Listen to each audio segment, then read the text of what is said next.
Hello traders! Welcome back sa ating YouTube channel. In this video, tatalakayin natin yung mga requested stocks ninyo and at the same time, I will give you an market outlook para at least alam nyo yung gagawin ninyo for this coming week should you trade the market. And alam naman natin na last Friday, nagkaroon ng madugong merkado at kung hindi mo talaga nabantayan o hindi ka tumitingin sa market, medyo malilate ka kapag na-hit na yung cut loss point mo. Medyo hindi ka makakalabas ng maaga at of course, lalaki yung mga losses mo. So, alam naman natin na there are many factors or reason kung bakit ganito yung drive ng ating market. So, unang-una na yan, political reason na na-share ko na sa mga students ko. Why political reasons? Kasi alam naman natin na next year, election na. And of course, the investors are very conservative right now kasi hindi pa nila napupulsuhan kung sino yung presidential candidate na malamang manalo. Kasi of course, it will affect the market kasi kung ano yung industries na sinusuportahan at kinokontra ng isang presidential candidate, kung siya yung mananalo, of course, doon iikot yung pondo, no, or economic funds. So kung mapapansin mo, halimbawa, itong si President Duterte, masyadong against siya sa mining. So, kung makikita mo, talagang yung mga mining stock, kung hindi lang speculative play, talagang hindi umaangat.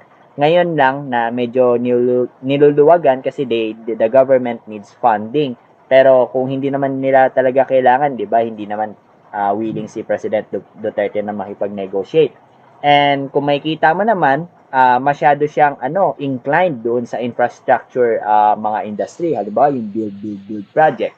So with that narrative, halimbawa kung meron tatakbong presidential candidate and yung platform niya halimbawa he or she will support agriculture industry, so expect mo na yung mga agriculture stock or industry mismo medyo dyan papasok yung pondo ng government. And you have to always remember, you cannot go against the government spending. Kasi dyan, pumapasok yung pera kasi they are the big spender. Kasi nga, dyan nga, iaano yung budget nila or budget plans nila. So, yan yung una, political reason. Then, pangalawa, ito, sinare ko din to sa inyo, Fitch rating, no? Medyo negative yung naging outlook dito sa Pilipinas. And third is yung Delta COVID variant, no? So, kung mapapansin mo, ngayon pa lang nagre-react na yung market, nagkakaroon na ng overreaction kasi the market fears sudden lockdowns katulad nung nangyari noong 2020, then this year, 'di ba, early March or early April nagkaroon ng lockdown. So, yun yung ikinatatakot ng mga investors kaya they want to pull out their funds or become very defensive. Then, fourth thing, malapit na yung ghost month. And nagkataon din na holiday etong coming Tuesday. So, kung Friday, tapos long weekend, Friday rule, di ba? Saturday, Sunday, tapos Monday, medyo lang yan, sabihin natin parang free day or something. Kasi Tuesday is another holiday, no? So, kapag ka ganun, medyo magiging matumal talaga yung market for this coming weeks. And mind you na itong ghost month is magi-start ng August 8 up until September 6. So, kung medyo babalik ka sa merkado, mga fourth quarter na. And you would expect that the market will trade thinly. Yung market turnover, medyo magiging mababa. Sabihin natin 3 to 4 billion. Let's see, no, kung ano yung mangyayari. So, with chart perspective naman, kung pag-aaralan natin yung chart, meron kang makikitang hidden bearish divergence starting from here up to here, kaya nagkaroon ng minor correction. Then from here to here, merong bearish divergence. So what would we expect for the next coming days or weeks, no? So you would like to expect na itong index natin will challenge itong around 6,600 or 6,500 level. Kapag na-break yan, pwedeng i-revisit itong 6,300 up until itong 6,100 level. So, with that narrative, you should play very defensive right now. Medyo wag mo nang basta-basta na mag-trade, no? Kasi kung ganun yung magiging attitude mo, sayang naman yung earnings mo nun sa ALLHC, sa GMA7, di ba? Yung mga ASEN, katulad ng mga ganun. So, mababalik mo lang yun sa market if you will try to force trade. So, right now, we will try to apply a defensive trading strategy. So, coming up for the next stocks, halimbawa, itong si ASEN, pag-aralan natin. Si ASEN, maganda to sana, kaso tinamaan din siya, no? As far as I remember, I recommend ASEN around buy on 8 pesos per share breakout. So, kung medyo nakalabas ka na maaga, may profit ka pa rin. Pero kung medyo late na, halimbawa 8 pesos ka bumili, medyo break-even point ka na lang at around 2.55%. Pero kung medyo dito ka nakalabas sa MA9 breakdown, nagkaroon ka ng trail stop, meron ka around 8 or 7% profit. So, ang inaantay lang natin kay ASEN, yung mai-include siya dun sa ano, 'di ba?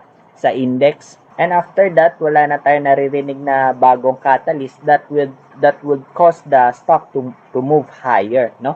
So, right now, let's move to another stock, MM or Merrimark. And as you can see, MM is trading around 3.8 pesos per share. And bantayan mo tong 3.75 pesos per share kapag mag-hold to. Kung hindi to mag-hold, it might further challenge itong 3.44 pesos per share. And right now, medyo sa tingin ko, avoid muna itong si MM pagka nabasag itong 3.8 or 3.76 pesos per share kasi naging significant resistance siya somewhere here. Tapos, as far as I remember, ito yung last year recommendation ko din sa mga subscribers ko din na bumili sila somewhere here. Kaya nasakyan namin all the way up until like 8 pesos per share, no? So, it will act as a strongest support kapag hindi pa rin yan nirespeto to, pwedeng bumalik siya dito sa may 3.44 pesos per share all the way down, sabihin natin itong mga major support area around 3 pesos per share all the way down like 2.5 pesos per share. So, medyo ingat lang when you are catching the falling knife. So, if you have a trading plan or trade plan for a bounce play, dapat yun yung re-respetuhin mo, yun yung susundin mo. Alright? This book, Earning Your First Million in Stock, will teach you the basic principles of fundamental analysis, technical analysis, market psychology, risk management, self-management, and a successful trading system itself.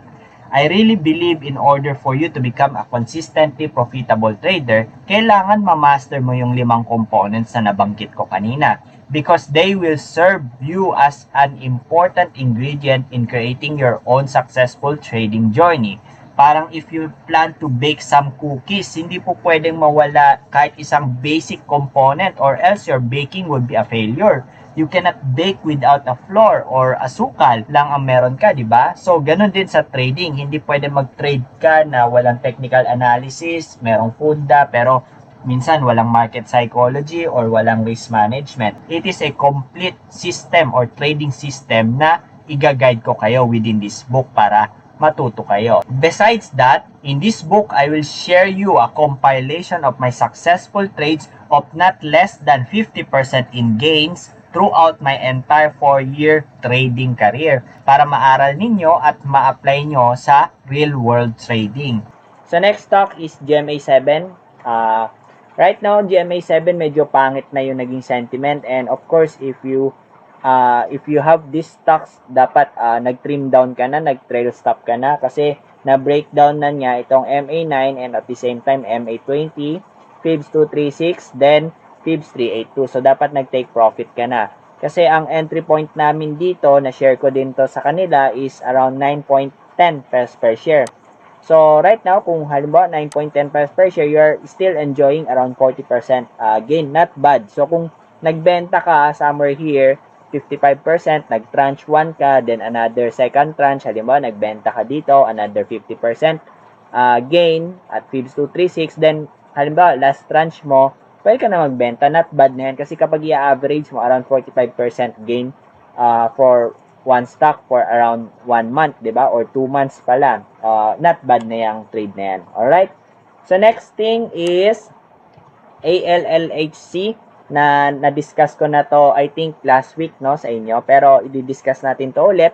Kasi ang expectation natin, di ba, last week, nag-discuss tayo, if you want to buy, no, ALLHC, kung wala ka, pwede dito sa 4.41 pesos per share.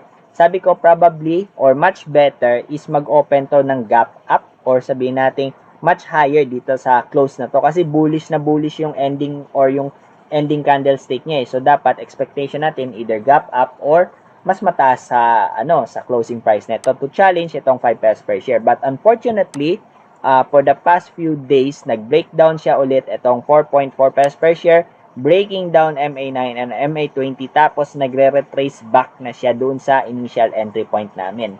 Kasi initial entry point namin itong 3.73. So, ang best strategy mo sana is you have to take your profit nung na-breakdown na niya itong 4.4 pesos per share. Then, you can sell another tranche nung na-breakdown na itong MA9 or sell everything na kung gusto mo. You should not have waited na kunwari magbabounce back pa siya or whatsoever kasi kapag inantay mo yun, ito na rin magiging profit mo. No? Instead, like around 20%, magiging 8% or around 6% na lang, di ba? Kasi depende sa entry point mo kasi hindi naman precise na 3.73 ka pumasok. Alright? So, next thing, we will talk about VUL, no? Etong si VUL, kaya naman to nag-open ng medyo ceiling, 'di ba? Kung nanonood kayo noon, medyo nag-open siya projected price ceiling pero binuhusan siya ng mga sellers. And I also remind yung mga students natin dito na ayan. So nagsabi ako, good morning team, last Thursday na FYI, no to FOMO with VUL. Ito yung mga reasons kung bakit nagkakaroon siya ng projected ceiling prices. Kasi merong disclosure na magkakaroon ng acquisition through backdoor listing. So, kung isa-search mo yan, dito lang naman yan sa my edge. No? So, isa-search mo VUL para matuto din kayo magbasa ng mga disclosure. No? So, halimbawa ito, yan, ibabasahin mo lang na ayan, no, merong MOA or Memorandum of Agreement. So, babasahin mo lang yan kung bakit na-lift yung suspension and etc. And you will know the story, no? So, ito may bagong disclosure, basahin mo lang kung gusto mo talagang matuto. Pero with that respect, sabi ko, do not be FOMO or ma-hype kayo kasi nga wala tong kwento na talagang substantial na kwento. Pwedeng paglaruan kasi mahina yung market pero still nakita naman natin yung end of day trading talagang bumagsak siya, no? So, next thing, we will talk about si Dito, no? Kung makikita mo si Dito, talagang nowhere to go pa rin and trying to break down some sort of support. Like, halimbawa, itong 8.25 pesos per share, no? Then, all the way down, itong 7.8 pesos per share kapag hindi yan nag-support and pwedeng bumalik up until dito sa significant na support na 7 pesos per share na which is naging entry point din natin yan at some point in time, 'di ba? Last year. So, with that respect, avoid muna, 'di ba? Pati si APL, kung makikita mo, si APL may nagtanong din neto. Sabi ko, ang babantayan mo dito si APL itong 0.16 kasi ito yung naging larger Darvas box niya. And at the same time, ang nag-hold na lang sa kanya is itong MA200. With that respect pa rin, sabi ko, stay on the sidelines. Huwag ka muna mag-force trade, no? Do not catch the falling knife kasi pag yan nabutas, dire-diretso yan pababa. So, delikado ka. Right now, the market is unstable pa. So, medyo you should not take the risk pa. And, of course, cash is king muna. Okay? So, next or last stocks, I think PHA. Pag-usapan natin si PHA. Si PHA naman, ganun din yung naging kwento niya. Nagkaroon ng mga breakdowns and etong major support niya around 1.5 pesos per share, hindi na nag-hold, pati MA200 hindi na rin nag-hold. So more likely, again, stay on the sidelines pa rin, no? Medyo iwas-iwasan yung yung sabihin nating catch the support or catch the falling knife, no? So or trading the bounce play, not unless expert ka na, sanay ka na sa trading system mo, okay lang yun. Pero for me, I would avoid this stock. And one last thing na stock na nirecommend ko na napaka-cut loss kami is Green. I recommended them to buy at around 4.2 pesos per share pero hindi siya nag-hold. Dito pa lang I also recommended them to cut their losses earlier. So kung hindi mo na cut loss yan na maaga, inantay mo pa ng 3.5 hanggang 3.22, medyo ipit na ipit ka talaga with Green, no? Pero we are very vigilant. Nakita ko din na hindi nag-a-act accordingly itong si Green. Dito yung naging entry point namin, 4.2. Pero na-advise naman natin kagad sila na mag-cut loss when this 4.2 level did not hold. Then I think last stock si Tech, no? Ito may mga nagtatanong din about the warrants, no? Somewhere here, 'di ba? Dinisclose dito tapos ito yung naging ex date. Right for now, I do not see any interest dito sa warrants na ito. Not unless kung lalabas na yung warrants, pwedeng i-trade mo na lang para yung nangyari kay APBI. Pero kung ganito man yung magiging structure niya, halimbawa, you avail the warrants pero malulugi ka naman ng around sabihin natin from here to here around 20%, medyo hindi siya attractive for me. So, kung talagang nag-hold itong sabihin natin 6.3 pesos per share, much better. Pero kung makikita mo nung nilabas na yung itong sabihin natin X-date somewhere here, alam ko somewhere here nilabas yung X-date, nagkaroon ng gap down, di ba? So, talagang hindi niya sinoportahan itong stock na to. So, you should have avoided tech in the first place. So, ayun lang. I hope marami kayong napulot na aral and I hope may napulot kayong strategy kung nabanggit ko man yung mga stocks nyo para at least meron na kayong insight or kahit sabihin nating idea kung ano yung mga pwede mong gamiting trading plan in the next week, no? So, if you have any questions, you can comment down below or message me personally para at least mag-connect tayo, no? Kung may mga questions ka na nahihiya kang i-post in the public. So, ayun lang. God bless and good night.